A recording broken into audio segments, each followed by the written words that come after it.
ಕಾಂಗ್ರೆಸ್ ಆನೆ ಹೋಯ್ತು ಬಾಲಕ್ ಹೊಡೆದಾಡಿದ್ರಂತೆ ಅಂದಂಗೆ ಮಹಾರಾಷ್ಟ್ರನೇ ಕಳ್ಸಿಕೊಳ್ತಾ ಇದೆ. ಇನ್ ನೀವು ಬೊಮ್ಮಾಯಿ ನಿದ್ದೆ ಮಾಡ್ತಾವ್ರ, ಬೊಮ್ಮಾಯಿ ಒದ್ಕೊಂಡ್ ಮಲ್ಕೊಂಡ್ರ.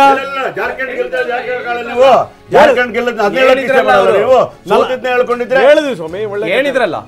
8ನೇ ಸುತ್ತಿನಲ್ಲೂ ಕೂಡ ಸಿಪಿ ಯೋಗೇಶ್ವರ್ ಮುನ್ನಡೆಯನ್ನ ಕಾದ್ಕೊಳ್ತಾ ಇದ್ದಾರೆ. ಚನ್ನಪಟ್ಟಣದಲ್ಲಿ 8ನೇ ಸುತ್ತಿನ ಮತ ಎಣಿಕೆ ಆರಂಭ ಆಗಿದೆ.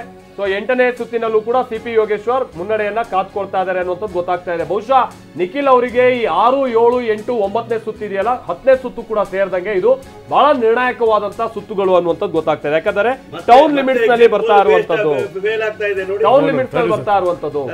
ಯಾಕಂದ್ರೆ ಟೌನ್ ಲಿಮಿಟ್ಸ್ ನಲ್ಲಿ ಕಾಂಗ್ರೆಸ್ ಬಹಳ ಹೆಚ್ಚಿನ ಮತಗಳನ್ನ ಗಳಿಸಬಹುದು ಅನ್ನುವಂತ ನಿಟ್ಟಿನ ನಿರೀಕ್ಷೆಯನ್ನ ಹೊಂದಿದೆ. ಅದಕ್ಕೆ ತಕ್ಕಂಗೆ ಅವರಿಗೆ ಬರ್ತಾ ಇರುವಂತಹ ಮತಗಳಿಕೆಯನ್ನು ಕೂಡ ನಾವು ನೋಡ್ತಾ ಇದ್ವಿ. ಸಿಪಿ ಯೋಗೇಶ್ವರ್ ಅವರ ಮುನ್ನಡೆಯ ಪ್ರಮಾಣ ನಿಧಾನವಾಗಿ ಹೆಚ್ಚಾಗ್ತಾ ಇರುವಂತದನ್ನು ಕೂಡ ನಾವು ನೋಡ್ತಾ ಇದ್ದೀವಿ.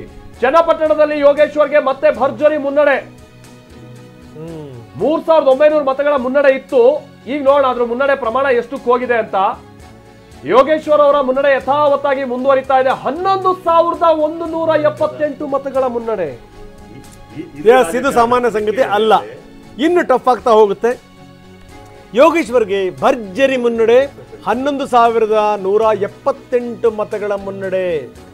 ಸೊ ಇಲ್ಲಿಂದ ಯಾವ್ಯಾವ ಹಳ್ಳಿಯ ಯಾವ್ಯಾವ ಗ್ರಾಮದ ಬೂತ್ಗಳದ್ದು ಆ ಯಂತ್ರಗಳು ಓಪನ್ ಆಗ್ತಾವೆ ನೋಡಬೇಕು. ಅದರ ಆಧಾರದ ಮೇಲೆ ಡಿಪೆಂಡ್ ಆಗುತ್ತೆ. ಅಂತರ ಈಗ ಜಾಸ್ತಿ ಆಗಿದೆ.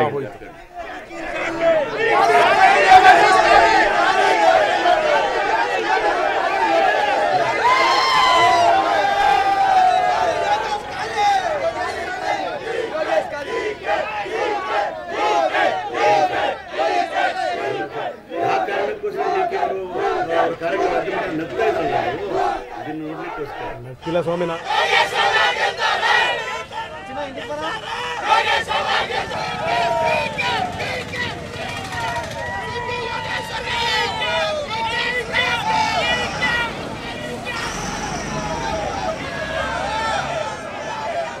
ಹಿಂದೆ ಬಾ ವಿನೋ ಹಿಂದೆ ಬಾ ನೋಡಲೇ. ಪ್ರೈಮ್ ಮಿನಿಸ್ಟರ್ ಹೇಳಿದ್ರೆ ಅಭಿವೃದ್ಧಿಗೆ ಮತ ಕೊಡ್ತಾರೆ ಅಂತ ಹೇಳಿ ಪ್ರೈಮ್ ಮಿನಿಸ್ಟರ್ ರಿಜೆಕ್ಟ್ ಮಾಡಿದ್ದಾರೆ ಅಂತ ನೀವು ನೋಡ್ರಿ. 200 ಸೀಟ್ಗಳನ್ನ ತಲುಪಿ ಯೋಗೇಶ್ವರ್ಗೆ ಭರ್ಜರಿ ಮುನ್ನಡೆ. 11,178 ಮತಗಳಿಂದ ಯೋಗೇಶ್ವರ್ಗೆ ಭರ್ಜರಿ ಮುನ್ನಡೆ. Sir please, sir please. 8ನೇ ಸುತ್ತಿನ ಮತ ಎಣಿಕೆಯಲ್ಲೂ ಕೂಡ ಸರ್ ಪ್ಲೀಸ್ 8ನೇ ಸುತ್ತಿನ ಮತ ಎಣಿಕೆಯಲ್ಲೂ ಕೂಡ ನಿಖಿಲ್ಗೆ ಭಾರಿ ಆಘಾತ. 8ನೇ ಸುತ್ತಿನ ಮತ ಎಣಿಕೆ ಮುಗಿದಂತ ಸಂದರ್ಭದಲ್ಲೂ ಕೂಡ ಯೋಗೇಶ್ವರ್ ಭರ್ಜರಿ ಮುನ್ನಡೆಯನ್ನ ಕಾಣ್ತಾ ಇದ್ದಾರೆ. 11,178 ಮತಗಳು. Nagaraj ji please please. 8ನೇ ಸುತ್ತಿನ ಮತ ಎಣಿಕೆಯಲ್ಲಿ ಸಿಪಿಐ ಭಾರಿ ಮುನ್ನಡೆಯನ್ನು ನೋಡ್ತಾ ಇದ್ದಾರೆ.